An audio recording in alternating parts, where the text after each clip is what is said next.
അപ്പൊ ഞാൻ ഇന്നിവിടെ സംസാരിക്കാൻ പോണത് എന്താണെന്നറിയോ, എനിക്ക് കുറെ ക്വസ്റ്റ്യൻസ് വന്നിട്ടുണ്ടായിരുന്നു. എങ്ങനെയാണ് എന്റെ ഏവിയേഷൻ ജേർണി, ഫസ്റ്റ് ഇന്റർവ്യൂ എങ്ങനെയായിരുന്നു, അങ്ങനത്തെ കുറെ കാര്യങ്ങൾ. അപ്പൊ ഞാൻ വിചാരിച്ചൊരു വീഡിയോ ചെയ്യാന്ന്. അപ്പൊ വീഡിയോയിലോട്ട് പോയാലോ. അപ്പൊ എന്റെ ഏവിയേഷൻ ജേർണി തുടങ്ങുന്നത് എപ്പോഴാണെന്നറിയോ, ഞാൻ ഫസ്റ്റ് സ്റ്റാൻഡേർഡിൽ പഠിക്കുമ്പോഴാണ്. അപ്പോൾ ഒരു ദിവസം ഞാൻ ഇങ്ങനെ ഇരിക്കുന്ന സമയത്ത് പേപ്പറിൽ വന്നൊരു ന്യൂസ്, ഇങ്ങനെ ക്യാബിൻ ക്രൂവിന്റെ ഒരു ന്യൂസ് കണ്ടു. അപ്പൊ എന്റെ അമ്മ എന്നോട് പറയായിരുന്നു, നന്നായി പഠിച്ച് ഇതുപോലെയൊക്കെ ആവാന്ന്. പക്ഷെ ഒരിക്കലും അന്നത്തെ കാര്യവും ഇപ്പോഴും ഇങ്ങനത്തെ ഈ ഒരു ലെവലിൽ എത്തിയപ്പോ അന്ന് സംസാരിച്ചത് ഇന്ന് യാഥാർത്ഥ്യമാവുമെന്ന് ഞാൻ ഒരിക്കലും വിചാരിച്ചിട്ടില്ല. അപ്പൊ അന്ന് തൊട്ടാണ് എന്റെ ഏവിയേഷൻ ജേർണി തുടങ്ങുന്നത്. അത് കഴിഞ്ഞ് ഞാൻ എന്റെ മനസ്സിലുണ്ടായിരുന്നു നന്നായി പഠിക്കണം, നല്ല ജോലി വേണം എന്നുള്ള കാര്യമൊക്കെ ഉണ്ടായിരുന്നു. അങ്ങനെ നോർമലായി എല്ലാം പോയി. അങ്ങനെ +2 കഴിഞ്ഞപ്പോഴാണ് അടുത്തത് എന്ത് എന്നുള്ളൊരു ബിഗ് ക്വസ്റ്റ്യൻ മാർക്ക് വന്നത്. അപ്പോഴും അമ്മയാണ് എനിക്ക് സജസ്റ്റ് ചെയ്തത്, ഇങ്ങനെ നമുക്ക് ഏവിയേഷൻ പോവാം, ഏവിയേഷൻ നോക്കാം എന്ന് കരുതി ഞങ്ങൾ അങ്ങനെ എറണാകുളത്തെ ഒരു കോളേജിനെ അപ്രോച്ച് ചെയ്ത് അവിടെ തൊട്ട് ഞാൻ എൻ്റെ ഡിഗ്രിയും സ്റ്റാർട്ട് ചെയ്തു. ഒപ്പം ഡിപ്ലോമ ഏവിയേഷൻ കോഴ്സും ഞാൻ എടുത്തു. അങ്ങനെ ഒരുപാട് സ്വപ്നങ്ങളായിട്ട് ഞാൻ എറണാകുളത്തെ ഒരു ഏവിയേഷൻ കോളേജിൽ ചേർന്നു. ഫ്ലൈയിങ് ഗൂസ് ഏവിയേഷൻ അക്കാദമിയാണ് അവിടെ പോയി ചേർന്ന്. ഒരുപാട് സ്വപ്നങ്ങളായിട്ടാണ് പോയത്. ഞാൻ പറയുകയാണെന്നുണ്ടെങ്കിൽ ഞാൻ ഒരു ഗ്രാമപ്രദേശത്ത് ഒരു നാട്ടിൻപുറത്ത് ജനിച്ച് വളർന്ന കുട്ടിയാണ്. അപ്പോൾ അതിൻ്റെതായിട്ടുള്ള ഇതൊരു സിറ്റിയിലോട്ട് പോകുമ്പോഴുള്ള ഒരു പേടിയും കാര്യങ്ങളൊക്കെ എനിക്കുണ്ടായിരുന്നു. അങ്ങനെ ആദ്യമായിട്ടാണ് വീട്ടിൽ നിന്ന് വിട്ട് പഠിക്കാനൊക്കെ പോണത്. പക്ഷേ എൻ്റെ മനസ്സിൽ എൻ്റെ ഡ്രീമായിരുന്നു. അങ്ങനെ അവിടെ ചെന്നു കോളേജിൽ ക്ലാസ്സും കാര്യങ്ങളൊക്കെ സ്റ്റാർട്ട് ചെയ്തു. അത് കഴിഞ്ഞ് ഒരുപാട് നല്ല ഫ്രണ്ട്സിനെയൊക്കെ കിട്ടി. അപ്പോൾ 3 വർഷത്തെ കോഴ്സായിരുന്നു. 3 വർഷം ഇൻ ദ സെൻസ് ഞാൻ ഡിഗ്രിയും കൂടെ ചെയ്തായിരുന്നു. അപ്പോൾ അതിനുള്ളിൽ ജോലി കിട്ടും എന്നുള്ളൊരു ഇതും കോളേജിൽ നിന്ന് പറഞ്ഞിട്ടുണ്ടായിരുന്നു. അപ്പോൾ ഒരുപാട് ഇന്റർവ്യൂ കാര്യങ്ങളൊക്കെ വരുന്നുണ്ടായിരുന്നു. അപ്പോൾ എൻ്റെ മനസ്സിൽ എനിക്കൊരു കോൺഫിഡൻസ് കുറവുണ്ടായിരുന്നത് എന്താണെന്ന് വെച്ച് കഴിഞ്ഞാൽ, ക്യാബിൻ ക്രൂ അല്ലെങ്കിൽ ഏവിയേഷൻ ഗ്രൗണ്ട് സ്റ്റാഫ് എന്നൊരു ഫീൽഡിലോട്ട് എത്തിച്ചേരണമെങ്കിൽ നമ്മൾ നന്നായിട്ട് ഫെയർ ആയിരിക്കണം എന്നുള്ളൊരു കോൺസെപ്റ്റ് എല്ലാവരുടെ ഇടയിലും ഉണ്ടായിരുന്നു. അപ്പോൾ ഞാൻ അത്ര നല്ല ഫെയർ ഒന്നുമല്ല, ഞാനൊരു എന്താ പറയുക ചോക്ലേറ്റ് കളറാണ്. അപ്പോൾ അതിൻ്റെതായിട്ടുള്ള ഒരു കോൺഫിഡൻസ് കുറവ് എനിക്ക് നല്ല രീതിക്ക് ഉണ്ടായിരുന്നു. ഇന്റർവ്യൂ അറ്റൻഡ് ചെയ്യാനും എല്ലാത്തിനും ഉണ്ടായിരുന്നു. പിന്നെ ലാംഗ്വേജ് പ്രൊഫിഷ്യൻസി എന്ന് പറയുകയാണെന്നുണ്ടെങ്കിൽ നമുക്ക് സംസാരിക്കാൻ അറിയാമെങ്കിലും നമ്മൾ കേരളത്തിലാണ് ജനിച്ച് വളർന്നത്. അപ്പോൾ നമ്മൾ കമ്മ്യൂണിക്കേറ്റ് ചെയ്യുന്നത് നമ്മുടെ മലയാളം ലാംഗ്വേജ് ആണല്ലോ. അപ്പോൾ നമുക്ക് ആ ഒരു ഫ്ലുവൻസി പെട്ടെന്ന് വരില്ല. അപ്പോൾ അതിൻ്റെ പ്രശ്നം എനിക്ക് നല്ല രീതിക്ക് ഉണ്ടായിരുന്നു. അപ്പോൾ ഇത് രണ്ടും എൻ്റെ മനസ്സിലുള്ളത് കൊണ്ട് തന്നെ എനിക്ക് ഇന്റർവ്യൂ അറ്റൻഡ് ചെയ്യാനൊക്കെ ഭയങ്കര പേടിയായിരുന്നു. പക്ഷെ ഞങ്ങളുടെ എന്താ പറയുക കോളേജിലെ ടീച്ചേഴ്സൊക്കെ നല്ല മോട്ടിവേഷൻ തന്നെയായിരുന്നു തന്നിട്ടുണ്ടായിരുന്നത്. അങ്ങനെ പക്ഷെ എനിക്ക് ഒരു വിഷമം വന്നൊരു കാര്യമുണ്ട്. എന്തിനായിരുന്നു എന്നെ അന്ന് കോളേജിൽ നിന്ന് റിജക്റ്റ് ചെയ്തത് എന്ന് എനിക്ക് ഇപ്പോഴും അറിയില്ല. ഒരു ഗ്രൗണ്ട് സ്റ്റാഫിന്റെ ഇന്റർവ്യൂ വന്നു, പക്ഷെ അവരെന്നെ സെലക്ട് ചെയ്തില്ല. അതെന്റെ മനസ്സിൽ ഭയങ്കര വിഷമം ഉണ്ടാക്കി. കോളേജിൽ നിന്ന് കുറച്ച് സെലക്റ്റഡ് ആയിട്ടുള്ള ആൾക്കാരെ കൊണ്ടുപോയി ഇന്റർവ്യൂ അറ്റൻഡ് ചെയ്തു. അങ്ങനെ കൊണ്ടുപോയി അറ്റൻഡ് ചെയ്തതിൽ 1-2 പേർക്ക് കിട്ടി, ബാക്കിയുള്ളവർക്കൊന്നും കിട്ടിയില്ല. പക്ഷെ അതെന്റെ മനസ്സിൽ എനിക്ക് അങ്ങനെയാണ്, പണ്ടും അങ്ങനെയാണ്. ഇപ്പൊ എക്സാമിലൊക്കെ എനിക്ക് ഒരു മാർക്ക് കുറഞ്ഞ 10 മാർക്കിൽ എനിക്ക് 9 മാർക്ക് കിട്ടിയാലും എനിക്ക് അപ്പോഴും വിഷമം, എന്തുകൊണ്ട് എൻ്റെ ഒരു മാർക്ക് പോയെന്നുള്ളതാണ്. എനിക്കത് ഭയങ്കരമായിട്ട് തന്നെ വിഷമം ഉണ്ടാക്കിയ ഒരു കാര്യമായിരുന്നു അന്നത്. എന്തുകൊണ്ട് എന്നെ ഇന്റർവ്യൂവിന് സെലക്ട് ചെയ്തില്ല, ഞാൻ അതിന് വേണ്ടി പ്രവർത്തിക്കണം, ഞാൻ അതിനു വേണ്ടി പരിശ്രമിക്കണം എന്നൊക്കെ ഭയങ്കരമായിട്ട് എനിക്ക് ഉള്ളിൽ വന്നു. അങ്ങനെ ഇരിക്കുന്ന സമയത്ത് ആണ് കോഴ്സ് ഡിഗ്രി കംപ്ലീറ്റ് ആയിട്ടുണ്ടായിരുന്നില്ല, കംപ്ലീറ്റ് ആവാൻ പോവുമായിരുന്നു. അപ്പോൾ എൻ്റെ ഒരു ഫ്രണ്ട് ബാംഗ്ലൂർ എയർപോർട്ടിൽ വർക്ക് ചെയ്യുന്നുണ്ടായിരുന്നു. അപ്പോൾ അങ്ങനെ പുള്ളി വഴിയാണ് ഞാൻ അറിഞ്ഞത് ഇവിടെ ഒരു ഇന്റർവ്യൂ ഉണ്ടെന്ന്. പക്ഷെ ഞാൻ എന്ത് പറഞ്ഞാലും എനിക്ക് എൻ്റെ കൂടെ നിൽക്കുന്ന ഒരു ഫാമിലി സപ്പോർട്ട് ഉള്ളത് കൊണ്ട് എനിക്ക് പ്രശ്നം ഉണ്ടായിരുന്നില്ല. ഞാൻ പറഞ്ഞു എനിക്കിങ്ങനെ ഇന്റർവ്യൂ ഉണ്ട്, അപ്പോൾ ഇന്റർവ്യൂ അറ്റൻഡ് ചെയ്യാൻ വരണമെന്ന്. അങ്ങനെ ഞങ്ങൾ നാട്ടിൽ നിന്ന് ബാംഗ്ലൂർക്ക് ആദ്യമായിട്ട് എൻ്റെ ഇന്റർവ്യൂ അറ്റൻഡ് ചെയ്യാൻ ഞാൻ വന്നു. 2017 ഞാൻ ആദ്യമായിട്ട് ബാംഗ്ലൂർ വരുന്നതും ഇന്റർവ്യൂ അറ്റൻഡ് ചെയ്യുന്നതും ബാംഗ്ലൂർ എയർപോർട്ട് കാണുന്നതും എല്ലാം. പക്ഷെ അന്ന് ഞാൻ സിക്കായിരുന്നു, എനിക്ക് വയ്യായിരുന്നു. കാരണം എനിക്ക് അന്ന് ജോണ്ടിസ് ഒക്കെ വന്ന്, എന്നിട്ടും ഞാൻ സ്ട്രഗിൾ ചെയ്ത് വന്നു. കാരണം എനിക്ക് ഇന്റർവ്യൂ എത്തണം, എനിക്കൊരു ഇത്തരം വാശി തന്നെ ആയിരുന്നു. കാരണം ഒന്നാമത് ഈ കോഴ്സ് എടുത്തതിന് ഫാമിലിയിൽ നിന്ന് അധികം സപ്പോർട്ട് ഉണ്ടായിരുന്നില്ല. റിലേറ്റീവ്സ് പെട്ടെന്ന് കല്യാണം കഴിച്ചു വിടണ്ടേ, ഹോസ്റ്റലിൽ നിന്ന് പഠിപ്പിക്കുന്നു, ഇനി വലിയ കൊമ്പത്തെ കോഴ്സ് പഠിപ്പിക്കുന്നു, അങ്ങനെ കുറേ കാര്യങ്ങൾ കേട്ടിട്ടുണ്ട്. അപ്പോൾ എൻ്റെ വാശി എനിക്ക് ജോലി വേണം, പഠിപ്പിച്ചിട്ടൊന്നും വലിയ കാര്യമൊന്നും ഉണ്ടാവില്ലോ, അവളെ പഠിച്ചിട്ട് എന്ത് കാര്യം ഉണ്ടാവും, അങ്ങനെയൊക്കെ പറഞ്ഞ കുറേ ആൾക്കാരുണ്ട്. അപ്പോൾ ഈ വാശിയാണല്ലോ, അതുകൊണ്ട് ഞാൻ അത്രയും സ്ട്രഗിൾ ചെയ്ത് ഞാൻ സിക്കായിട്ടും ഞാൻ ഇന്റർവ്യൂ അറ്റൻഡ് ചെയ്യാൻ വന്നു. പക്ഷേ അവിടെ എന്നെ തളർത്തി കളഞ്ഞത് എന്താന്ന് വെച്ചാൽ, എനിക്കിപ്പോഴും ഓർമ്മയുണ്ട്, ബാംഗ്ലൂർ എയർപോർട്ടിൽ വന്നു, ആൽഫ 3-യിലായിരുന്നു ഇന്റർവ്യൂ വെച്ചത്. അപ്പോൾ അവിടെ വന്ന് ഇന്റർവ്യൂ അറ്റൻഡ് ചെയ്തപ്പോൾ എന്നെ അവർ ഇന്റർവ്യൂവേ എടുത്തില്ല. എൻ്റെ അടുത്ത് ആദ്യം ചോദിച്ചത് ഡിഗ്രി കംപ്ലീറ്റഡ് ആണോ എന്ന്. അപ്പോൾ ഞാൻ ഡിഗ്രി കംപ്ലീറ്റഡ് അല്ല. അപ്പോൾ ഡിഗ്രി കംപ്ലീറ്റഡ് അല്ലെങ്കിൽ ഡിഗ്രി എടുത്തിട്ട് വരുമെന്നായിരുന്നു. ഞാൻ അത്രയും കഷ്ടപ്പെട്ട് നമ്മുടെ നാട്ടിൽ നിന്ന് ബാംഗ്ലൂർ വന്നു, എന്നിട്ട് അവർ എന്നോട് ഒരു ഇന്റർവ്യൂ ക്വസ്റ്റ്യൻസ് പോലും ചോദിക്കാത്ത എനിക്ക് ഭയങ്കര വിഷമമായി. അന്ന് എനിക്കത് ഭയങ്കര മെന്റലി, ഞാൻ അവിടെ നിന്ന് നടന്നു വരുമ്പോൾ ഇപ്പോഴും ഞാൻ അതിലൂടെ നടക്കുമ്പോൾ എനിക്ക് ആ ഒരു മെമ്മറി വരുന്നത് എനിക്ക് ഭയങ്കര, ഞാൻ ഇപ്പോൾ പ്രൗഡാണ്. കാരണം അതിൽ കൂടെ ഞാൻ അന്ന് കരഞ്ഞിട്ടാണ് ആ വഴി കൂടെ പോയത്. ഞാൻ ഇപ്പോൾ ആ വഴികളിലൂടെ പോകുമ്പോൾ ഞാൻ ഭയങ്കര പ്രൗഡ് തന്നെയാണ്. അപ്പൊ എനിക്കൊരു വാശി, ഓക്കെ ഇനി ഞാൻ ഡിഗ്രി എടുത്തിട്ട് ഞാൻ എന്തായാലും ഇന്റർവ്യൂവിന് വരും എന്നുള്ളത്. അങ്ങനെ ഞാൻ തിരിച്ച് നാട്ടിലെ എറണാകുളത്ത് പോയി. എൻ്റെ ഡിഗ്രി എല്ലാം കംപ്ലീറ്റ് ആയി. ഡിഗ്രിയൊക്കെ കംപ്ലീറ്റ് ആയതിനു ശേഷം പിന്നെയും എൻ്റെ ഒരു ഫ്രണ്ട് വഴി, എൻ്റെ കൂടെ 10ാം ക്ലാസ്സിൽ പഠിച്ചൊരു ഫ്രണ്ട് വഴിയാണ് ഇങ്ങനെ പിന്നെ ഇവിടെ ഇന്റർവ്യൂ ഉണ്ട്, വന്ന് അറ്റൻഡ് ചെയ്യുന്ന പറഞ്ഞ്. അങ്ങനെ ഞാനും ഇന്റർവ്യൂവിന് വന്നു, അറ്റൻഡ് ചെയ്തു. അത് കഴിഞ്ഞ് ഇമെയിൽ വന്നു, സെലക്റ്റഡ് ആണ്. അന്നാണെന്നുണ്ടെങ്കിൽ നമ്മുടെ നാട്ടിൽ എന്താ ഫുള്ള് വെള്ളപ്പൊക്കമായിട്ട്, ഫുള്ള് പ്രശ്നമായിട്ട്, അതായത് നാട്ടിൽ നിന്ന് ബാംഗ്ലൂർക്ക് വരാൻ പറ്റില്ല, ബാംഗ്ലൂരിൽ നിന്ന് നാട്ടിലേക്ക് വരാൻ പറ്റില്ല, അങ്ങനത്തെ ഒരു അവസ്ഥയായിരുന്നു. ഫുള്ള് വെള്ളമായിരുന്നു, ഫുള്ള് ബ്ലോക്ക് ആയിരുന്നു. അപ്പൊ എനിക്ക് എറണാകുളത്തൊന്നും ഇങ്ങോട്ട് നാട്ടിലേക്ക് വരാത്ത അങ്ങനത്തെ കുറേ കഷ്ടപ്പാടിലൂടെയാണ് ഞാൻ ഇങ്ങനെ ഈ ഫീൽഡിൽ എത്തിപ്പെട്ടത്. അപ്പൊ എനിക്ക് ജോയിനിങ് ഡേറ്റ് തന്നു, ഒരാഴ്ചയുടെ ഉള്ളിൽ ജോയിനിങ് ചെയ്യാൻ പറഞ്ഞു. പക്ഷെ എനിക്കാണെങ്കിൽ അവിടെ നിന്ന് ഇങ്ങോട്ട് വരാൻ ഒരു മാർഗം ഉണ്ടായിരുന്നില്ല. എയർപോർട്ട് വരെ ക്ലോസ്ഡ് ആയിരുന്നു. അങ്ങനെ ഞാൻ അവരുടെ അടുത്ത് പറഞ്ഞു. പക്ഷെ ഞാൻ അമ്മയും അച്ഛനും എല്ലാവരും കൂടെ വേറെ ഏതോ വഴിയിലൂടെയൊക്കെ ബാംഗ്ലൂർ എത്തിപ്പെട്ടു. അങ്ങനെ ഞാൻ നാട്ടിൽ നിന്ന് ഇങ്ങോട്ട് വന്ന സ്റ്റോറി എന്ന് പറയുമ്പോൾ എനിക്ക് ഭയങ്കര പേടിയായിരുന്നു. കാരണം നമ്മൾ നാട്ടിൻ പുറത്ത് ജനിച്ച് വളർന്ന് ബാംഗ്ലൂർ പോലത്തെ ഒരു സിറ്റി, അതൊക്കെ ഭയങ്കര ഡിഫിക്കൽട്ടായിരുന്നു എനിക്ക്. എന്താണ് കാര്യങ്ങൾ, നമുക്കറിയാത്ത ലാംഗ്വേജ്, കന്നഡയാണ് ഇവിടുത്തെ ലാംഗ്വേജ്, അതൊക്കെ എനിക്ക് ഭയങ്കര ബുദ്ധിമുട്ടായിരുന്നു. അങ്ങനെ ഫസ്റ്റ് ഡേ എന്നെ ഇവിടെ പാരൻസ് എല്ലാവരും ഇവിടെ വന്ന് ഡ്രോപ്പ് ചെയ്തിട്ടുണ്ടായിരുന്നു. ഒരുപാട് കരഞ്ഞിട്ടുണ്ട് അന്ന്. പക്ഷേ അത് എൻ്റെ ഡ്രീം ആയതുകൊണ്ട് തന്നെ എനിക്കത് ചെയ്തേ പറ്റുള്ളൂ. അങ്ങനെ ഞാൻ എൻ്റെ ട്രെയിനിങ് എല്ലാം സ്റ്റാർട്ട് ചെയ്തു. ഞാൻ എയർ ഇന്ത്യ സാറ്റ്സിലാണ് ഫസ്റ്റ് ജോയിൻ ചെയ്തത്. അന്ന് എനിക്ക് ഈ ഏവിയേഷനെ കുറിച്ച് നമുക്ക് അത്ര നോളജ് ഇല്ല. കാരണം നമ്മൾ ഏവിയേഷൻ കോഴ്സ് ചെയ്തിട്ടുണ്ടെങ്കിലും എന്താണ് എയർലൈൻ, എന്താണ് ഏജൻസി, അങ്ങനെ ഒന്നും എനിക്ക് അറിയത്തില്ലായിരുന്നു. അപ്പം അതൊരു ഏജൻസി ആയിരുന്നു. എയർ ഇന്ത്യ സാറ്റ്സ് ഏജൻസിയിൽ ഞാൻ 2018 ജോയിൻ ചെയ്തു. അപ്പോൾ ഏജൻസിയിൽ നിന്നാണ് ഞാൻ എൻ്റെ ബേസ് മൊത്തം ഏജൻസിയിൽ നിന്നാണ്, എയർ ഇന്ത്യ സാറ്റ്സിലെ ഏജൻസിയിൽ നിന്നാണ് എൻ്റെ ബേസ് മൊത്തം എയർ ഇന്ത്യ സാറ്റ്സിൽ നിന്നാണ്. ഞാൻ പണി പഠിച്ചതും ഏവിയേഷൻ എന്താ, എയർപോർട്ട് എന്താ, എല്ലാ കാര്യങ്ങളും A to Z കാര്യം ഞാൻ പഠിച്ചത് എയർ ഇന്ത്യ സാറ്റ്സിലാണ്. അതിന് എനിക്ക് ഒരുപാട് നന്ദി എയർ ഇന്ത്യ സാറ്റ്സിനോടുണ്ട്. പക്ഷേ സാലറിയിലോട്ട് നമ്മൾ സാലറിക്ക് വേണ്ടിയിട്ടാണല്ലോ വർക്ക് ചെയ്യുന്നത് ഒബ്വിയസ്ലി. അപ്പൊ സാലറി പാർട്ടിലോട്ട് പോകുമ്പോൾ വളരെ കുറവായിരുന്നു. അതും 2018 ആ സമയത്ത് എൻ്റെ സാലറി എന്ന് പറയുന്നത് വളരെ കുറവായിരുന്നു. പക്ഷെ എനിക്കൊരു ബേസ് ബിൽഡ് ചെയ്യാൻ വേണ്ടി ഞാൻ അതിൽ ജോയിൻ ചെയ്തു. എനിക്ക് ഞാനിപ്പോൾ നാട്ടിൽ നിന്ന് വന്ന് ബാംഗ്ലൂരിലായെങ്കിലും എന്നെ മൊത്തം ചേഞ്ച് ആക്കിയത് എയർ ഇന്ത്യ സാറ്റ്സ് തന്നെയാണ്. കാരണം നമ്മൾക്ക് 1 month ട്രെയിനിങ് ഉണ്ടായിരുന്നു. അതിൽ നമ്മുടെ ഗ്രൂമിങ്, നമ്മുടെ ലാംഗ്വേജ്, നമ്മുടെ നടത്തം വരെ അവർ നമുക്ക് ട്രെയിനിങ് തരും. എങ്ങനെ നടക്കണം, എങ്ങനെ സംസാരിക്കണം, അങ്ങനെയുള്ള എല്ലാ A to Z കാര്യങ്ങളെല്ലാം നമുക്ക് ട്രെയിനിങ് തരും.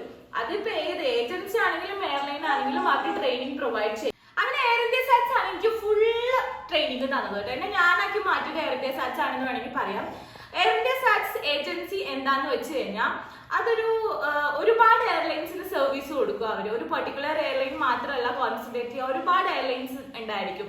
അവർക്ക് അത് വെച്ച് എഗ്രിമെന്റ് ഉണ്ടായിരിക്കും ഇത്രയും വർഷത്തിലായിട്ട്. അങ്ങനെ ഒരുപാട് കുട്ടികൾ വർക്ക് ചെയ്യുന്നുണ്ടായിരിക്കും കേട്ടോ ഏജൻസിയിലൊക്കെ. പക്ഷെ എയർലൈൻസിൽ ലിമിറ്റഡ് സ്റ്റാഫ് മാത്രമേ ഉണ്ടായിരിക്കുള്ളൂ. ഒരു 5-10 സ്റ്റാഫ് മാത്രമേ ഉണ്ടായിരിക്കുള്ളൂ ഡയറക്റ്റ് സ്റ്റാഫായിട്ട്. അപ്പോൾ എന്നെ സെലക്ട് ചെയ്തത് സിംഗപ്പൂർ എയർലൈൻസിലോട്ട് വർക്ക് ചെയ്യാൻ വേണ്ടിയിട്ടായിരുന്നു. ഞാൻ ഭയങ്കര ഹാപ്പി ആയിരുന്നു സിംഗപ്പൂർ എയർലൈൻസിലൊക്കെ വർക്ക് ചെയ്യാലോ എന്ന് കരുതി.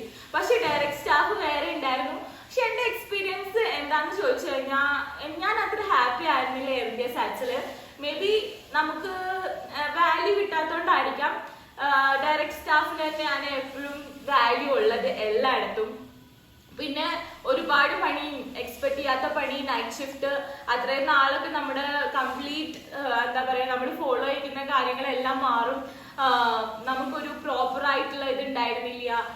ചിലപ്പോൾ ബ്രേക്ക്ഫാസ്റ്റ് കഴിക്കാൻ പറ്റില്ല, ലഞ്ച് കഴിക്കാൻ പറ്റില്ല, ഡിന്നർ കഴിക്കാൻ പറ്റില്ല. ഞാനൊക്കെ ഡിന്നറൊക്കെ കഴിച്ചിരുന്നത് പുലർച്ചെ 3 മണിക്കായിരുന്നു. കാരണം നൈറ്റ് ഷിഫ്റ്റ് ആയിരിക്കും. അങ്ങനെ കുറെ ഹെൽത്ത് ഇഷ്യൂസ് ഒക്കെ ഞാൻ എന്താ പറയാ ഫേസ് ചെയ്തിട്ടുണ്ട് അന്ന് ഷിഫ്റ്റിൽ ഉണ്ടായിരുന്ന സമയത്ത്. അതുകൊണ്ട് തന്നെ ഞാൻ ഹാപ്പി ആയിരുന്നില്ല.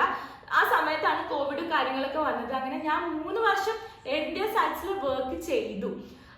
പിന്നെ 1 വർഷം കോവിഡ് കൊണ്ടുപോയി. അങ്ങനെ അധികം വർക്ക് ഒന്നും ചെയ്തിട്ടുണ്ടായിരുന്നില്ല. 6 മാസമൊക്കെ വീട്ടിലിരുന്നു. പക്ഷെ ഞങ്ങൾക്ക് കംപ്ലീറ്റ് സാലറി തന്നിട്ടുണ്ടായിരുന്നു അന്ന്.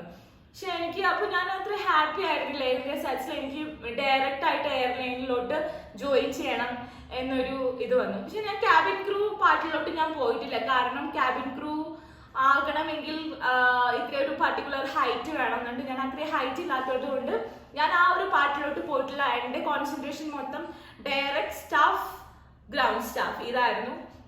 അങ്ങനെ ഞാൻ എൻ്റെ റെസിഗ്നേഷൻ കൊടുത്തു. പക്ഷെ ഞാൻ എപ്പോഴൊക്കെയോ എവിടെയൊക്കെയോ ഇങ്ങനെ ഡയറക്റ്റ് എയർലൈൻസിൽ ഇങ്ങനെ കരിയേഴ്സ് വെബ്സൈറ്റിൽ പോയിട്ട് അപ്ലൈ ചെയ്തിട്ടുണ്ടായിരുന്നു. എനിക്ക് തന്നെ ഓർമ്മയുണ്ടായിരുന്നില്ല. അങ്ങനെ എനിക്ക് എൻ്റെ ഒരു ഫ്രണ്ട് വഴി ഹുബ്ലി സ്റ്റേഷനിൽ, ഇൻഡിഗോ ഹുബ്ലി സ്റ്റേഷനിൽ ജോലി കിട്ടി.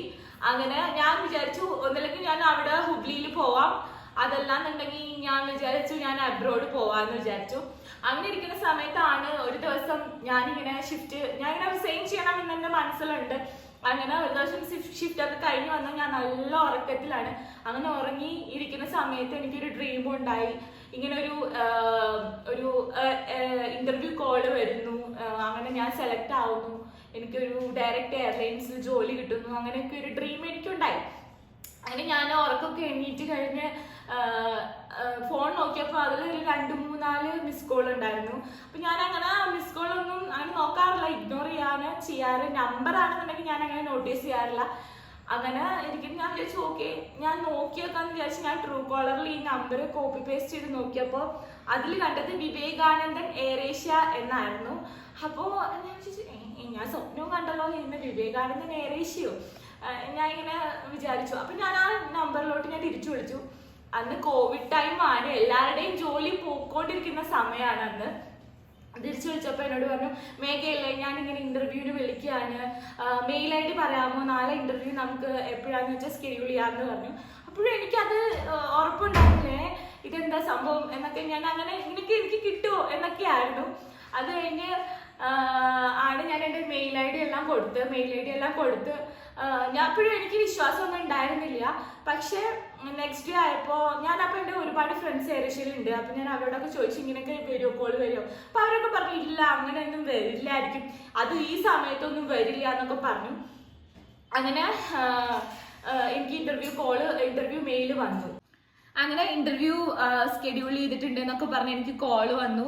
അപ്പൊ എനിക്ക് അപ്പോഴും വിശ്വാസം ഉണ്ടായിരുന്നില്ല. അങ്ങനെ ഇമെയിൽ വന്നു, എനിക്ക് ഇന്റർവ്യൂ ഇന്ന ടൈമിലുണ്ട്. അപ്പോൾ ഞാനപ്പോൾ ഇമെയിൽ നോക്കുമ്പോൾ airasia.co.in ആയിരുന്നു. അപ്പൊ ഞാനിത് കറക്റ്റ് ഇമെയിൽ ID ആണോ എന്നൊക്കെ ചെക്ക് ചെയ്തപ്പോൾ കറക്റ്റ് ഇമെയിൽ ID തന്നെ ആയിരുന്നു. പക്ഷെ എന്നാലും ഒരു വിശ്വാസക്കുറവായിരുന്നു. കാരണം അന്നത്തെ സമയത്ത് എയർഏഷ്യയിലെ ജോലി എന്നൊക്കെ പറഞ്ഞ എല്ലാവരുടെയും ഡ്രീം ആയിരുന്നു. നല്ല സാലറി, ട്രെയിനിങ് ഒക്കെ മലേഷ്യയിൽ വെച്ചാണ്. പിന്നെ അവരുടെ യൂണിഫോം ഒക്കെ ഞങ്ങൾക്കൊരു ഡ്രീം ആയിരുന്നു. കാരണം ഞങ്ങളൊരു ഏജൻസിയിൽ വർക്ക് ചെയ്യുമ്പോൾ ഞങ്ങൾക്ക് അതൊക്കെ ഒരു ഡ്രീം തന്നെ ആയിരുന്നു. അപ്പോൾ എനിക്കത് വിശ്വാസം ഉണ്ടായിരുന്നില്ല. പിന്നെ ഇന്റർവ്യൂ അറ്റൻഡ് ചെയ്യാൻ എനിക്ക് അങ്ങനെ കോൺഫിഡൻസ് കുറവൊന്നും ഉണ്ടായിരുന്നില്ല കേട്ടോ. ഞാൻ ബാംഗ്ലൂർ എയർ ഇന്ത്യ സാറ്റ്സിൽ ജോലിക്ക് കയറിയപ്പോൾ തൊട്ട് എൻ്റെ കോൺഫിഡൻസ് ഒക്കെ എനിക്ക് കിട്ടി. അപ്പോൾ നമ്മുടെ കമ്മ്യൂണിക്കേഷനും കാര്യങ്ങളൊക്കെ പ്രോപ്പർ ആയപ്പോൾ എനിക്ക് അങ്ങനെയുള്ള പേടിയും കാര്യങ്ങളൊന്നും ഉണ്ടായില്ല. നമുക്ക് എപ്പോഴും ഇന്റർവ്യൂയിൽ സെലക്ട് ചെയ്യുക എന്നുള്ളത് തന്നെ ആയിരുന്നു മെയിൻ കാര്യം. അപ്പോൾ അങ്ങനെ ഇന്റർവ്യൂവിന് ഞാൻ അങ്ങനെ നല്ല എന്നോട് വിളിച്ച് പറഞ്ഞിട്ടുണ്ടായിരുന്നു നല്ല പോലെ ഗ്രൂമിംഗ് ഒക്കെ ഓക്കെ ആവണം, ഫോർമൽസ് ആയിരിക്കണം. അപ്പോൾ ഞാൻ അവർ പറഞ്ഞ പോലെ എല്ലാം ഓക്കെ ആയി ഇരുന്നു. അങ്ങനെ സൂം കോൾ ആയിരുന്നു, അന്ന് കോവിഡ് ആയതുകൊണ്ട് തന്നെ സൂം കോൾ ആയിരുന്നു, ഒരു പാനൽ ഇന്റർവ്യൂ ആയിരുന്നു. അപ്പോൾ അതിനു മുന്നേ എനിക്ക് അന്ന് ഞാൻ ആ ആപ്പിൻ്റെ പേര് ഞാൻ ഓർക്കുന്നില്ല, എയറേഷ്യയിൽ ഇന്റർവ്യൂ ഒരു ആപ്പ് വഴിയാണ്. അതിൻ്റെ നമ്മുടെ ലാംഗ്വേജ് പ്രൊഫിഷ്യൻസിയും പിന്നെ എന്താ കമ്മ്യൂണിക്കേഷനും അങ്ങനെയുള്ള നോളേജൊക്കെ ഗ്രാമറൊക്കെ നോക്കുന്ന ഒരു ആപ്പാണ്. അപ്പോൾ അതിൽ നമ്മൾ പാസ് ആവണം. അതിൽ ഞാൻ ഓൾറെഡി പാസ് ആയിട്ടുണ്ടായിരുന്നു. അപ്പോൾ സെക്കൻഡ് റൗണ്ട് എന്ന് പറയുന്നത് ഒരു പാനൽ ഇന്റർവ്യൂ പോലെ സൂം കോൾ ആയിരുന്നു. അപ്പോൾ അതിൽ എന്നോട് കുറച്ച് ക്വസ്റ്റ്യൻസ് ചോദിച്ചു. കാരണം എയർപോർട്ടിലുള്ള കാര്യങ്ങളൊക്കെ ഞാൻ അപ്പോൾ അവെയർ ആയിരുന്നു, എന്താണ് കാര്യങ്ങൾ, എന്താണ് പ്രൊസീജിയർ, അങ്ങനത്തെ കാര്യങ്ങളൊക്കെ. അപ്പോൾ കമ്മ്യൂണിക്കേഷനും എനിക്ക് പ്രോബ്ലം ഉണ്ടായിരുന്നില്ല, അതെല്ലാം ഞാൻ ഡെവലപ്പ് ആക്കിയിട്ടുണ്ടായിരുന്നു. അപ്പോൾ അതൊക്കെ ഞാൻ കോൺഫിഡൻ്റ് ആയിരുന്നു. അപ്പോൾ എൻ്റെ അടുത്ത് അപ്പോഴും അവർ കൺഫർമേഷനും കാര്യങ്ങളൊന്നും പറഞ്ഞിട്ടുണ്ടായിരുന്നില്ല, ഞങ്ങൾ വിളിക്കാം എന്നാണ് പറഞ്ഞത്. അപ്പോഴും ഞാൻ പറഞ്ഞു എനിക്ക് കിട്ടില്ലായിരിക്കും എന്നൊക്കെ വിചാരിച്ചു. അപ്പോൾ എൻ്റെ പ്ലാൻ, സെക്കൻഡറി പ്ലാൻ എന്ന് പറയുന്നത് അബ്രോഡ് പോകാന്നുള്ളതാണ്. അങ്ങനെ അതെല്ലാം കഴിഞ്ഞ് പിന്നെ ഒരാഴ്ച കഴിഞ്ഞപ്പോൾ ഞാനിവിടെ റെസിഗ്നേഷൻ കൊടുത്തു. അങ്ങനെ റെസിഗ്നേഷൻ കൊടുത്തപ്പോൾ എൻ്റെ റെസിഗ്നേഷൻ അക്സെപ്റ്റ് ചെയ്തിട്ടുണ്ടായിരുന്നില്ല. പക്ഷേ ഞാൻ സ്പോട്ട് റെസിഗ്നേഷൻ വേണം എന്ന് പറഞ്ഞ് കൊടുത്തു. ഞാൻ ഇപ്പോൾ 1 month സാലറി നമ്മൾ അങ്ങോട്ട് കൊടുക്കണം, സ്പോട്ട് റെസിഗ്നേഷൻ തരണമെങ്കിൽ. അപ്പോൾ ഞാൻ അതെല്ലാം ഓക്കെയാണ്, 1 month സാലറി അങ്ങോട്ട് തരാം, പക്ഷേ എനിക്ക് സ്പോട്ട് റെസിഗ്നേഷൻ വേണമെന്ന് പറഞ്ഞു. അങ്ങനെ അത് അപ്രൂവ് ആവുന്നൊന്നും എനിക്ക് ഉറപ്പുണ്ടായിരുന്നില്ല. അങ്ങനെ എനിക്ക് HR കോൾ ചെയ്തിട്ട് പറഞ്ഞു ഹൈദരാബാദ് സ്റ്റേഷനിലോട്ട് ഓക്കെ ആണോ എന്ന്. അപ്പോൾ അന്ന് കോവിഡ് ടൈം ആയതുകൊണ്ട് തന്നെ ഞാൻ ഓക്കെ ആയിരുന്നില്ല. അപ്പം ഞാൻ പറഞ്ഞു ഇല്ല, ഞാൻ ഓക്കെ അല്ല sir, any possibility in Bangalore ഞാൻ ചോദിച്ചു. അപ്പോൾ അവർ പറഞ്ഞു നോ, ഇപ്പോൾ കറൻ്റ്ലി ബാംഗ്ലൂർ പോസിബിലിറ്റി ഇല്ല, പിന്നെ ബാംഗ്ലൂരിലോട്ട് ഓൾറെഡി 6 പേരെ സെലക്ട് ചെയ്ത് വെച്ചിട്ടുണ്ടെന്ന് പറഞ്ഞു. ഞാൻ പറഞ്ഞു ഓക്കെ, ദെൻ ഞാൻ ഓക്കെ അല്ല ഹൈദരാബാദ് എന്ന് പറഞ്ഞു. അപ്പോൾ ഓക്കെ എന്ന് പറഞ്ഞു. അങ്ങനെ കോൾ കട്ട് ചെയ്തു. അപ്പോൾ ഞാൻ അബ്രോഡ് പോകുന്ന പ്ലാൻ സെറ്റ് ആയിട്ടില്ലെങ്കിൽ ഹുബ്ലി സ്റ്റേഷനിൽ ഇൻഡിഗോയിൽ ജോയിൻ ചെയ്യാനായിരുന്നു എൻ്റെ പ്ലാൻ. അങ്ങനെ ഇരിക്കുന്ന സമയത്ത് എനിക്ക് പിറ്റേ ദിവസം എനിക്ക് എയർ ഇന്ത്യ സാറ്റ്സിൽ നിന്ന് കോൾ വന്നു, അങ്ങനെ റെസിഗ്നേഷൻ അപ്രൂവ്ഡ് ആയി എന്ന് പറഞ്ഞു. അപ്പം ഞാൻ ഹാപ്പി ആയി. അതിന് അടുത്ത ഒരു 10 മിനിറ്റ് കഴിഞ്ഞപ്പോൾ എനിക്ക് എയറേഷ്യയിൽ എന്ന് കോൾ വന്നിട്ട് പറഞ്ഞു ബാംഗ്ലൂരിലുള്ള സ്റ്റേഷൻ മാനേജറെ പോയി കാണണമെന്ന്. അപ്പോൾ ഞാൻ എൻ്റെ മനസ്സിൽ ലഡ്ഡു പൊട്ടി. അങ്ങനെ ഞാനും ഓക്കെ, ഞാൻ പെട്ടെന്ന് തന്നെ റെഡിയായി പോയി ബാംഗ്ലൂർ സ്റ്റേഷൻ മാനേജറെ പോയി കണ്ടു. അങ്ങനെ സാർ ഒരു മലയാളിയായിരുന്നു. അപ്പോൾ ഇൻ്റർവ്യൂ ഒക്കെ അറ്റൻഡ് ചെയ്തപ്പോൾ എന്നോട് പറഞ്ഞു ഇപ്പോൾ ഞാനിവിടെ ഓൾറെഡി 6 പേരെ സെലക്ട് ചെയ്ത് വെച്ചിട്ടുണ്ടെന്ന് പറഞ്ഞു. ഞാൻ പറഞ്ഞു സർ പ്ലീസ്, ഇത്രയും ഞാൻ പറഞ്ഞുള്ളൂ. അപ്പോൾ പുള്ളി എൻ്റെ അടുത്ത് തന്നെ അടുത്തെന്ത് പറഞ്ഞതെന്ന് വെച്ചാൽ എനിക്കറിയാം എനിക്ക് അങ്ങനെ ആരുടെയും ജോലി കളയണമെന്നില്ല എന്ന് പറഞ്ഞു. അപ്പോൾ അത്രേ പറഞ്ഞുള്ളൂ. അത് കഴിഞ്ഞിട്ട് പിറ്റേ ദിവസം എൻ്റെ അടുത്ത് പറഞ്ഞു ഓക്കെ ആണ്, തേഴ്സ്ഡേ ജോയിൻ ചെയ്യണം. മെഗ് ഭയങ്കര ലക്കിയാണ്, കാരണം കോവിഡ് സമയത്ത് എല്ലാവരുടെയും ജോലി പോകുമ്പോൾ ജോലി കിട്ടിയത് ആദ്യമായിട്ട് ഒരാൾക്കാണ്.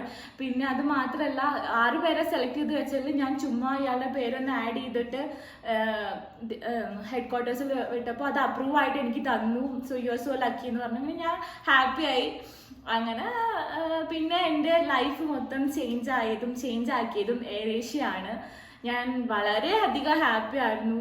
കാരണം ക്യാബും കാര്യങ്ങളും ഒക്കെ അവർ പ്രൊവൈഡ് ചെയ്യുന്നുണ്ടായിരുന്നു. എയർ ഇന്ത്യ സാറ്റ്സിൽ അതൊക്കെ ഉണ്ടെങ്കിലും പക്ഷെ നമ്മൾ കുറച്ച് door to door pickup and drop ഒന്നും അവൈലബിൾ ആയിരുന്നില്ല. പിന്നെ എന്നെ ട്രീറ്റ് ചെയ്തതും എന്നെ വെൽക്കം ചെയ്തതും ഒക്കെ ഇപ്പൊ കമ്പയർ ചെയ്യുകയാണെന്നുണ്ടെങ്കിൽ എൻറ്റയർലി ഡിഫറെൻ്റ് ആയിരുന്നു. അതുകൊണ്ട് തന്നെ എനിക്ക് എയറേഷ്യയിൽ വർക്ക് ചെയ്യുമ്പോൾ ഞാൻ ഭയങ്കര ഹാപ്പി ആയിരുന്നു. അങ്ങനെ ഫ്രീ ടിക്കറ്റ് അലവൻസ് ഫാമിലിയിൽ എല്ലായിടത്തും ഫ്ലൈ ചെയ്യാം. പിന്നെ അങ്ങനെ ഒരുപാട് ബെനിഫിറ്റ്സ് എല്ലാം എയറേഷ്യയിൽ നിന്ന് കിട്ടി. അങ്ങനെ എയറേഷ്യയിൽ നിന്ന് വർക്ക് ചെയ്ത് കാര്യങ്ങളെല്ലാം നമ്മുടെ സാലറി ഇൻക്രിമെൻറ്റും കാര്യങ്ങളൊക്കെ എയറേഷ്യയിൽ നിന്ന് തന്നെ ആയിരുന്നു ഉണ്ടായിരുന്നത്. അത് കഴിഞ്ഞിട്ടാണ് ഇപ്പോൾ എയർ ഇന്ത്യ എക്സ്പ്രസ്സുമായിട്ട് മെർജ് ചെയ്തത്. അങ്ങനെ ഇപ്പോൾ കറൻ്റ്ലി എയർ ഇന്ത്യ എക്സ്പ്രസ്സിലാണ് ഞാൻ വർക്ക് ചെയ്യുന്നത്. അപ്പോൾ കറൻ്റ്ലി അങ്ങനെ എയറേഷ്യയിൽ നിന്ന് എയർ ഇന്ത്യ എക്സ്പ്രസ്സിലോട്ടായി. ഞാൻ വളരെ ഹാപ്പിയാണ്. ബിക്കോസ് ഇപ്പോൾ എത്രയായി, ഞാൻ ഇപ്പോൾ ഒരു 7 to 8 years ആയി ഏവിയേഷൻ ഫീൽഡിൽ. പക്ഷേ അതിൻ്റെ ഡിസഡ്വാൻറ്റേജ് പാർട്ട് വേറെ ഉണ്ട്. അപ്പോൾ ഏതൊരു ജോലിക്കും അതിൻ്റെതായിട്ടുള്ള അഡ്വാൻറ്റേജും ഡിസഡ്വാൻറ്റേജും ഉണ്ടാവുമല്ലോ. അതുപോലെ തന്നെ അപ്പം ഞാനും ഈ പറയുന്ന പോലെ ഒരുപാട് പ്രോബ്ലംസ് ഫേസ് ചെയ്തിട്ടുണ്ട്. ഇപ്പം എൻ്റെ ഫാമിലിയിൽ നിന്നാണെന്നുണ്ടെങ്കിലും എല്ലായിടത്തു നിന്നാണെന്നുണ്ടെങ്കിലും ഫേസ് ചെയ്തിട്ടുണ്ട്. കാരണം അവിടെ പോയി വർക്ക് ചെയ്യുന്നു, ബാംഗ്ലൂർ പോയി വർക്ക് ചെയ്യുന്നു, എയർപോർട്ട് ജോലി അങ്ങനെയാണ്, അങ്ങനത്തെ ഫീൽഡാണ്. പക്ഷെ നമുക്കൊരു സ്ഥലത്ത് നിന്ന് വർക്ക് ചെയ്യുമ്പോഴേ അത് എന്താണ് എന്ന് നമുക്കറിയാൻ പറ്റുള്ളൂ അല്ലേ. അങ്ങനെ ഞാൻ എൻ്റെ ഒരു നെയ്ബറിനെതിരെ പോലീസ് കേസ് വരെ കൊടുത്തിട്ടുണ്ട്. കാരണം എയർപോർട്ടിൽ വർക്ക് ചെയ്യുന്നത് അങ്ങനെയാണ് ഇങ്ങനെയാണ് എന്നൊക്കെ ഇങ്ങനെ ഒക്കെ ഓരോ നമ്മളറിയാത്ത കാര്യങ്ങളൊക്കെ പറയുമ്പോൾ. അപ്പോൾ എനിക്ക് ഒന്നേ പറയാനുള്ളൂ, നമുക്കൊരു ഡ്രീം ഉണ്ടെങ്കിൽ നമ്മൾ ആ ഡ്രീമിന്റെ പുറകെ പോവാം. മറ്റുള്ളവർ എന്ത് പറയുന്നു എന്നുള്ളത് കൺസിഡർ ചെയ്ത് കഴിഞ്ഞാൽ നമ്മൾ എവിടെ എത്തില്ല. പിന്നെ സെക്കൻഡായി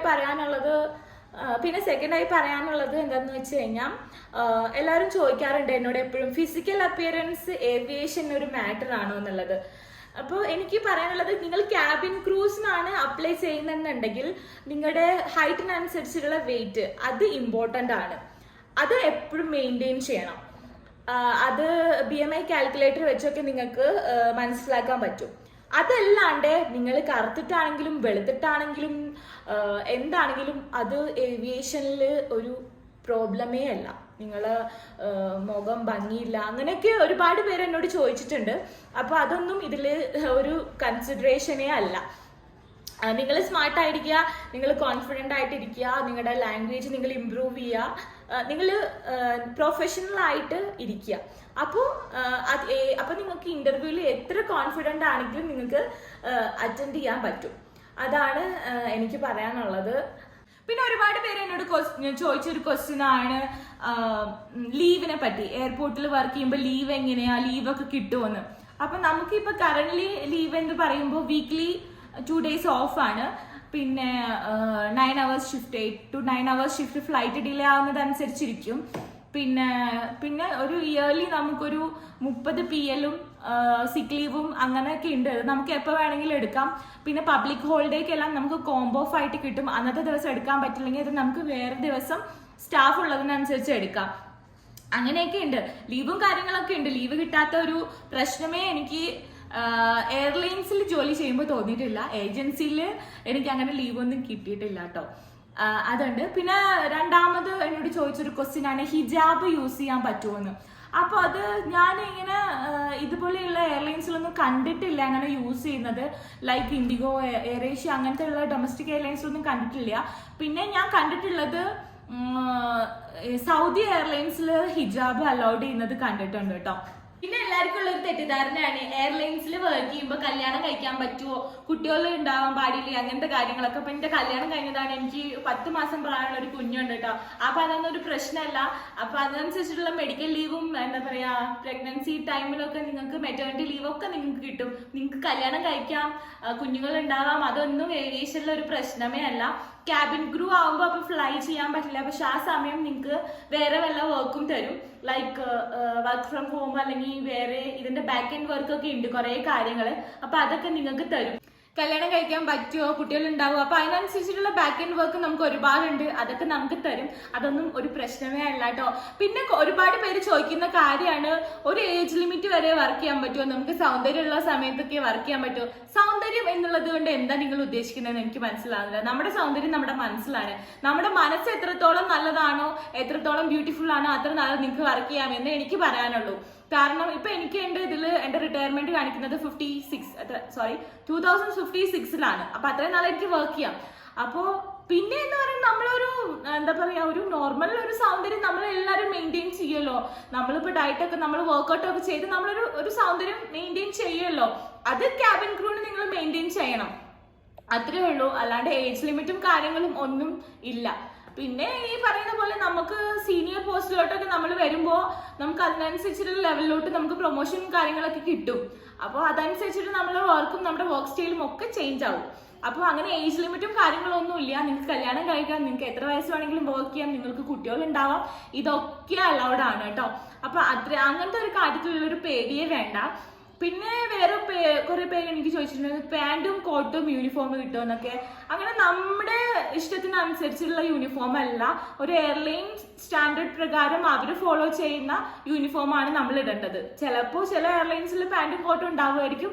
അപ്പോൾ അങ്ങനെ എയർലൈൻസിലാണ് ജോലി കിട്ടിയെങ്കിൽ നിങ്ങൾക്ക് ആ യൂണിഫോം ഇടാം. പിന്നെ ഒരുപാട് പേര് ചോദിച്ചൊരു ക്വസ്റ്റ്യൻ ആണ്, ഡിഗ്രി മാൻഡറ്ററി ആണോ എന്ന്. ക്യാബിൻ ക്രൂ ആവാൻ ഡിഗ്രി മാൻഡറ്ററി അല്ല, +2 മതി. പക്ഷെ ഗ്രൗണ്ട് സ്റ്റാഫിന് ഡിഗ്രി മാൻഡറ്ററി ആണ്, ഇമ്പോർട്ടൻ്റ് ആണ് കേട്ടോ. ഡിഗ്രി എന്തായാലും വേണം. ഞാൻ പറഞ്ഞല്ലോ, എൻ്റെ ഫസ്റ്റ് ഇന്റർവ്യൂവിന് റിജക്റ്റ് ആയത് ഡിഗ്രി ഇല്ല എന്ന് പറഞ്ഞിട്ടാണ്. അതുകൊണ്ട് ഡിഗ്രി വേണം. പിന്നെ ഏവിയേഷൻ മാൻഡറ്ററി ആണോ എന്ന് ചോദിച്ചാൽ മാൻഡറ്ററി ആണെന്ന് ഞാൻ ഒരിക്കലും പറയില്ല. പക്ഷെ നിങ്ങൾക്ക് ഏവിയേഷനെ കുറിച്ച് ഒന്നുകൂടെ അറിയണമെങ്കിൽ അഫ്കോഴ്സ് നിങ്ങൾക്ക് ഏവിയേഷൻ ചെയ്യാം. പക്ഷെ എയർപോർട്ടിൽ ആരും നിങ്ങളുടെ ഏവിയേഷൻ സർട്ടിഫിക്കറ്റ് ചോദിക്കില്ല, നിങ്ങളുടെ ഡിഗ്രി സർട്ടിഫിക്കറ്റ് ചോദിക്കും. പിന്നെ ഏവിയേഷനെ കുറിച്ചുള്ളൊരു എന്താ പറയാ, നിങ്ങളുടെ ഒരു ബ്രീഫ് ഐഡിയ എന്താണ് ഏവിയേഷൻ, എങ്ങനെയാണ് കാര്യങ്ങൾ എല്ലാം. നിങ്ങൾ ഏത് എയർലൈൻസിലാണോ വർക്ക് ചെയ്യുന്നത് അവർ നിങ്ങൾക്കൊരു ട്രെയിനിങ് തരും. ഇൻഡിഗോ ആണെന്നുണ്ടെങ്കിൽ ഒരു 1 month ട്രെയിനിങ് ഡൽഹിയിലാണ്, എയർ ഏഷ്യ ആണെന്നുണ്ടെങ്കിൽ 1 month ട്രെയിനിങ് മലേഷ്യയിലാണ്, എയർ ഇന്ത്യ എക്സ്പ്രസ് ആണെന്നുണ്ടെങ്കിൽ 1 month ട്രെയിനിങ് ഡൽഹിയിലാണ്. അങ്ങനെ ഡൽഹിയിൽ നിങ്ങൾക്ക് എല്ലാ ട്രെയിനിങ്ങും തരും. നിങ്ങളുടെ ഗ്രൂമിങ് സ്റ്റാൻഡേർഡ് ഒക്കെ നന്നായിട്ട് ഇമ്പ്രൂവ് ആവും കേട്ടോ. അപ്പൊ അതിനെക്കുറിച്ചൊന്നും നിങ്ങൾ പേടിക്കേ വേണ്ട. അപ്പോൾ ഇത്രയും കാര്യങ്ങളാണ് എനിക്ക് പറയാനുള്ളത്. അപ്പൊ ഇതാണ് എൻ്റെ ഏവിയേഷൻ ജേർണി. അപ്പോൾ ഒരു 2017 തൊട്ട് സ്റ്റാർട്ട് ചെയ്ത് ഇപ്പോൾ 2025 നിൽക്കുന്നു. ഇപ്പോൾ ഞാൻ വളരെ വളരെ വളരെയധികം ഹാപ്പിയാണ്. അപ്പോൾ നിങ്ങളെല്ലാവരും, ഒരുപാട് പേർക്ക് ഡ്രീമുണ്ട് ഏവിയേഷൻ ഫീൽഡിലോട്ട് വരണം. അപ്പോൾ നിങ്ങളുടെ എല്ലാവരുടെയും ഡ്രീം സക്സസ് ആവട്ടെ എന്ന് ഞാൻ പറയുകയാണ്. നിങ്ങൾക്ക് എന്ത് ഡൗട്ട് ഉണ്ടെങ്കിലും എൻ്റെ കമൻറ്റ് ബോക്സിൽ വന്ന് ചോദിക്കാം. അപ്പോൾ ഞാൻ അതിനെക്കുറിച്ച് വീഡിയോ ചെയ്യാം, നിങ്ങൾക്ക് ഞാൻ റിപ്ലൈ തരാം.